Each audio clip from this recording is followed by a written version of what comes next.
सबसे पहले मैं आपको एक बात करना चाहूँगा इज़राइल को लेकर के। ये एक एडवाइज़री है। मेरा इस वीडियो बनाने का पर्पस सिर्फ़ और सिर्फ़ आप सभी लोगों को एक इन्फॉर्मेशन देना है, जो कि इमिग्रेशन डिपार्टमेंट ऑफ इज़राइल की तरफ से ये रोल आउट हुआ है for Indian citizens as well as citizens of Sri Lankan के लिए। बट इसका मतलब ये नहीं है कि आप लोग इस वीडियो को देखकर आँख मूंद के वीज़ा अप्लाई करना स्टार्ट कर दें। इज़राइल और गाज़ा के बीच में जो अभी सिचुएशन है वो आपको भली बात ही पता है कि इनकी कॉन्फ्लिक्ट चल रही है, वॉर चल रही है इस टाइम। तो इस सिचुएशन को मद्देनज़र रखते हुए आप अगर जो ट्रैवल प्लान कर रहे हैं तो बी कॉशियस, बी केयरफुल। उसके आपको इस कंसिडरेशन करने के बाद अगर जो बहुत अर्जेंसी है then only plan for this trip. Otherwise advisory roll out है ही है, इनफैक्ट ग्लोबल। सो ये मेरा इन्फॉर्मेशन है फर्स्ट एंड फॉरमोस्ट, जो कोई लोग भी इस वीडियो को देखने के बाद अगर उसको प्लानिंग करते हैं इज़राइल के लिए। तो चलिए वीडियो स्टार्ट करते हैं। दोस्तों, आशा करता हूँ आप सब लोग बहुत अच्छे होंगे। मेरा नाम है नरेंद्र सोनी और आप देख रहे हैं सोनी बैकपैकर। दोस्तों, आज मैं जिस कंट्री के बारे में बात करने जा रहा हूँ, वैसे तो इस कंट्री ने ऐसा क्यों किया है आई डोंट नो, बट एक खुशी भी है कि इन्होंने एक ऐसा कदम उठाया है इंडियंस को लेकर के, और इन्होंने अपना जो प्यार जताया है, जो प्यार दिखाया है इंडियन सिटीजन्स के लिए, वो काबिल तारीफ़ है। मैं बात कर रहा हूँ यहाँ पे इज़राइल की। इज़राइल ने इंडियंस के लिए e visa system roll out कर दिया है, जो कि इफ़ेक्ट हुआ है जनवरी से, इसी साल 2025 से। ये बात ज़रूर है, मैं वीडियो लेट बना रहा हूँ। रीज़न ये है कि मैं वेट कर रहा था इनके कुछ और अपडेट्स का कि क्या नए नए आने वाले हैं रोल आउट्स, जो कि अब मुझे रिसीव हो भी गए हैं। तो आज की इस वीडियो में मैं जो बात करने जा रहा हूँ, ये जो रोल आउट हुआ है वो ना सिर्फ इंडियन सिटीजन्स के लिए है, बट इज़राइल ने 30 डेज़ का e visa system roll out किया है श्रीलंकन सिटीजन्स के लिए भी। तो जो रूल एप्लीकेबल हैं इंडियंस के लिए, वही रूल एप्लीकेबल अब सिटीजन्स ऑफ श्रीलंका के लोग भी बेनिफिट इसका ले सकते हैं। तो ये इस वीडियो में मैं आपको ये बताऊंगा कि अगर जो आप इज़राइल में विज़िट करना चाहते हैं, चाहे वो टूरिज़्म पर्पस से हो, बिज़नेस पर्पस से हो, मेडिकल पर्पस से हो या स्टडी पर्पस से हो, तो उसका प्रोसेस क्या है, डॉक्यूमेंटेशंस क्या लगेंगे, फ़ीस लगेगी या नहीं लगेगी, आपके अकाउंट में कितने पैसे होने चाहिए, और इसका जो B2 वीज़ा जिसकी मैं बात कर रहा हूँ, पहले स्टिकर वीज़ा लगता था, बट अब स्टिकर वीज़ा रिप्लेस होकर के अभी ई वीज़ा फॉर्मेट में हो गया। बट जो इसका B2 नेम है वो B2 ही रहेगा फॉर टूरिस्ट पर्पस के लिए, और जो मैंने पर्पस अदर बताए हैं वो भी इसमें एप्लीकेबल होंगे। तो ये सारी बातों का मैं वन बाय वन अनफोल्ड करूँगा, तो इस वीडियो को पूरा देखें और आपको पूरी नॉलेजेस मिलेगी। और आई बिलीव कि ये आपके लिए हेल्पफुल होगा अगर आप इज़राइल या मिडिल ईस्टर्न कंट्री या गल्फ़ कंट्रीज़ में अगर आप प्लान कर रहे हैं, तो उसके साथ आप क्लब कर सकते हैं इज़राइल को भी, जो कि बहुत ही ब्यूटीफुल नेशन है। साथ ही साथ इज़राइल की गवर्नमेंट ने 1 जनवरी 2025 से एक पायलट प्रोजेक्ट के तौर पे एक e visa system roll out किया था इंडियंस के लिए। इंडिया और आपका इज़राइल का बायलैटरल रिलेशन तो है ही है, काफ़ी हर एक इकॉनमी, हमारा ट्रेड बहुत अच्छा रहता है इज़राइल के साथ। एक फ्रेंडली कंट्री है हमारे लिए, इंडियंस के लिए। तो पहले क्या होता था कि पहले अगर जो आपको इज़राइल जाना होता तो आपको लेंथी प्रोसेस होकर गुजरना पड़ता था, आपको एम्बेसीज के चक्कर काटने पड़ते थे, या कोई थर्ड पार्टी को इन्वॉल्व करना पड़ता था वीज़ा को प्रोक्योर करने के लिए। तो अब ये सारे झंझट से आपको अभी छुटकारा मिल गया है। अभी का जो सिस्टम हो गया बहुत ही स्मूथ और बहुत ही सिंपल किया है, तो हम उसी के बारे में वन बाय वन बात करेंगे। देखिए, सबसे पहले बात करेंगे इज़राइल की लोकेशनिंग के बारे में। तो इज़राइल का जो लोकेशन है वो एशिया में आता है, और स्ट्रेटजिकली तौर पे ट्रेड के लिए बहुत ही इम्पॉर्टेंट है। और ये नो डाउट ये रिलीजन्स के पर्पज़ से या इकोनॉमी या ट्रेड के पर्पज़ से बहुत ही इम्पॉर्टेंट कंट्री है। कुछ कंट्रीज़ को रिकग्नाइज़ करते हैं एज ए कंट्री, कुछ लोग रिकग्नाइज़ नहीं करते हैं इसको एज ए कंट्री। इसके अपने प्रॉस एंड कॉन्स भी इस कंट्री के। अगर जो आपको पासपोर्ट पे इज़राइल का स्टैंप है तो आपको कोई भी मुस्लिम कंट्री में एंट्री मिलने में बहुत दिक्कत पड़ सकती है और ना के बराबरी हो सकती है। फॉर एग्जांपल अगर मैं बात करूं, मलेशिया इसको रिकग्नाइज़ नहीं करता, पाकिस्तान इसको रिकग्नाइज़ नहीं करता। कुछ टाइम पहले मैं गल्फ़ कंट्रीज़ के जो मुस्लिम कंट्रीज़ है वो भी इज़राइल को रिकग्नाइज़ नहीं करते थे एज ए कंट्री। बट अभी सिचुएशन धीरे धीरे इम्प्रूव हो रही है आज के टाइम पे। तो पहली बात तो ये कि इज़राइल पहले स्टैंपिंग नहीं करता था पासपोर्ट पे, बिकॉज उनको भी पता होता था कि जो सिटीजन यहाँ पे टूरिस्ट आ रहे हैं अगर जो उनके पासपोर्ट पे एंट्री होती है तो उनको अदर कंट्री में ट्रैवल करने में बहुत सारी प्रॉब्लम्स का सामना करना पड़ सकता है। तो उसके रिप्लेसमेंट में वो एक स्लिप अटैच करते थे जो कि आप बाद में रिमूव भी कर सकते थे ईज़िली, और आपके पासपोर्ट पे कोई स्टैंपिंग इज़राइल का नहीं होता था। तो विच इज़ डिटरमाइन कि आपने ट्रैवल किया, आपको पता रहेगा, बट इसका कोई वैलिड प्रूफ नहीं रहेगा आपके पासपोर्ट पे, जो कि आपके लिए एक प्लस पॉइंट रहता था किसी अदर कंट्री में, स्पेशली मुस्लिम कंट्री में ट्रैवल करने के लिए। डॉक्यूमेंट्स में आपके पास पासपोर्ट होना चाहिए, वाइट बैकग्राउंड का passport size photo, sufficient bank balance होना चाहिए 3.5 से लेकर 5 लाख रुपए तक का। देन आपके पास confirm on board hotel confirmation and flight भी होना चाहिए कंफर्मेशन। एंड थर्ड, अगर क्लियर आइटनरी होना चाहिए कि कितने दिन के लिए आप जा रहे हैं और कहाँ कहाँ घूमेंगे, that must be clear.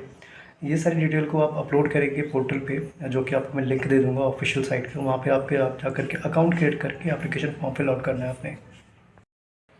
No, pricing की बात करूँ तो प्राइसिंग जो ई वीज़ा B2 का इंडियंस के लिए है, that is for 100 new shackle. एक शेकल की कीमत 25 रुपये इंडियन रुपए होता है, तो अप्रॉक्सीमेटली 26 रुपये आपका लगेगा। ये आपको visa fee, e visa fee for Israel के लिए। प्राइसिंग की जैसा कि मैंने आपको बताया कि इंडियंस के लिए 100 न्यू शेकल रहेगा, तो सेम विद श्रीलंकन्स के लिए भी यही चीज़ एप्लीकेबल रहेगा। डॉक्यूमेंटेशन भी ऑल्सो भी रिमेन द सेम। हाँ, कुछ चीज़ें को लेकर के वो एक्स्ट्रा डॉक्यूमेंटेशन मांगते थे for supporting documents, that depends on a case to case basis और पर्सन टू पर्सन बेसिस। तो वो चीज़ आप सपोर्टिंग डॉक्यूमेंट्स देने के लिए रेडी रहें, वो आपको अपलोड करना होगा, जिसका मैं लिंक आपको इस वीडियो के डिस्क्रिप्शन में डाल दूँगा।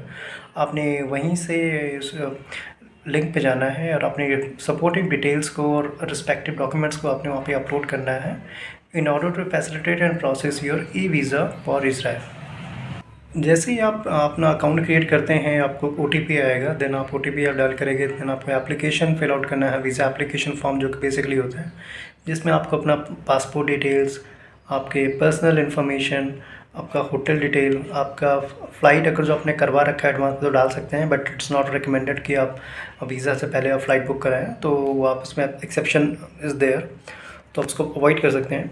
इसके बाद कुछ अदर इन्फॉर्मेशन अगर आप पूछते हैं तो आपको फिल आउट करने के बाद ये सब कुछ सबमिट करना होता है। सबमिट करने से पहले आपको पेमेंट के ऑप्शन भी आएंगे, जिसने आपको बताया 100 शेकल, वो आपको पे करना है, चाहे in form of credit card और डेबिट कार्ड के थ्रू आप उसको पेमेंट कर सकते हैं। वंस पेमेंट मेड डन, आपको उसका कंफर्मेशन 1 से 2 दिनों में आपको आपके मेल पे रिसीव हो जाएगा along with your e visa. आपको ई वीज़ा मिलने के साथ ही आप उसको प्रिंट आउट कर लीजिए, और आप जिस भी एयरपोर्ट में आप लैंड करते हैं, मोस्ट प्रोबेबली तेल अवीव में ही आप लैंड होंगे अगर जो आप किसी भी कंट्री से आप जा रहे हैं तो ये तरीका प्रोसेस रहेगा, और बहुत ही ईजी और बहुत ही स्मूथ प्रोसेस रोल आउट किया है इजरायली गवर्नमेंट ने फॉर इंडियंस एंड श्रीलंकन्स के लिए। पहले ये इंडियंस के लिए था, बाद में इसको श्रीलंका को भी ऐड कर दिया गया इसके साथ में, तो दैट इज़ वेरी गुड। तो जो लोग प्लान कर रहे हैं इजराइल के लिए, वो यही प्रोसेस के थ्रू आप जा सकते हैं 2025 में। अब बारी कर लेते हैं कि कॉस्टिंग कितना आता है फ़्लाइट का, क्या रहेगा कॉस्ट यहाँ पे डेली घूमने का। तो देखिए, फ़्लाइट इंडिया से अगर जो आप इजराइल का चाहिए तो करीब 25,000 रुपये तक रहता है एवरेज वन साइड का। आने जाने का राउंड टिकट देखें तो 50,000 होता है, बट अगर जो आप मुझसे राय लेंगे तो मैं आपको बेस्ट डील दिला सकता हूँ, जिसमें आपको करीब काफ़ी ज़्यादा पैसे आपको मैं सेविंग करा सकता हूँ। तो अगर किसी ने भी फ़्लाइट करवाना है तो आई वुड रेकमेंड वो मुझसे कांटेक्ट कर सकते हैं, मैं उनका फ़्लाइट बहुत ही कम रेट पे करा दूंगा बुकिंग। अब बात करते हैं कि डेली घूमने का कॉस्ट होते हैं। देखिए, घूमने का किसी भी कंट्री में 3 कैटेगरी होता है, बजट, मिड बजट और लग्जरी।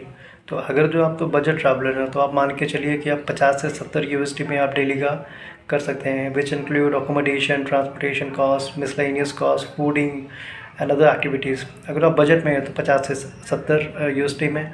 अगर जो आप चाहते हैं कि मैं थोड़ा कंफर्टेबल में जाते हैं, then budget goes from 100 USD to 150 USD।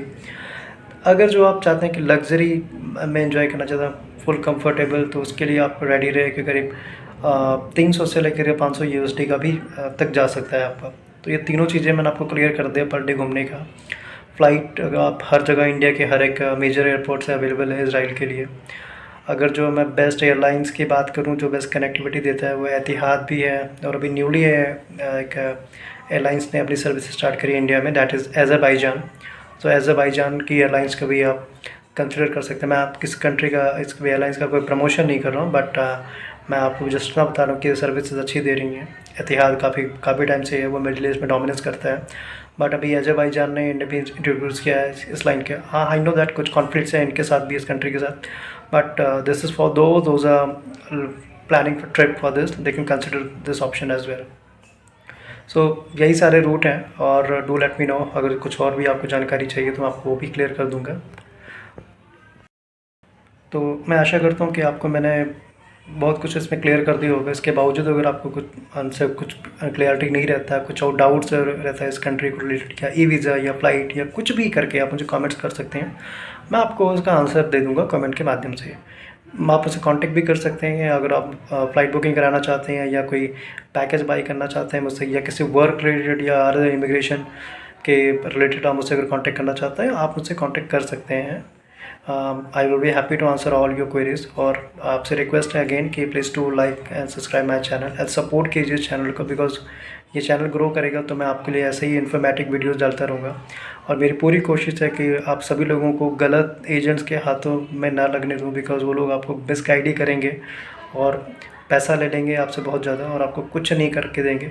Work visa के नाम पे टूरिस्ट वीज़ा पकड़ा देते हैं, बिकॉज एवरीथिंग इज़ फ्रॉड, हर तरफ से हो रहा है। तो मेरा इस चैनल को बनाने का पर्पज़ ही है कि लोगों को फ्रॉड से बचाना, और जो चीज़ में आप लोग खुद कर सकते हैं अपने आप से, तो उसमें किसी दूसरे की हेल्प क्यों लेना और क्यों अपने पैसों को बर्बाद करना। आप वो चीज़ खुद कर सकते हो, पैसे बचा सकते हो, वही पैसा आप किसी और चीज़ में लगा सकते हैं, या आपसे आप एंजॉय कर सकते हैं अपने ड्रीम को कम ट्रू करने में। तो मैं यही आशा करता हूँ कि आप लोगों को ये मेरा वीडियो पसंद आया होगा, और यदि पसंद आया तो लाइक, शेयर और सब्सक्राइब जरूर कीजिए, और चैनल को सपोर्ट कीजिए, सो दैट मैं फ्यूचर में आप लोगों के लिए ऐसी प्यारी प्यारी इन्फॉर्मेटिव वीडियोस बनाता रहूँ और आपको आपके साथ जुड़ा रहूँ। जय हिंद, जय भारत।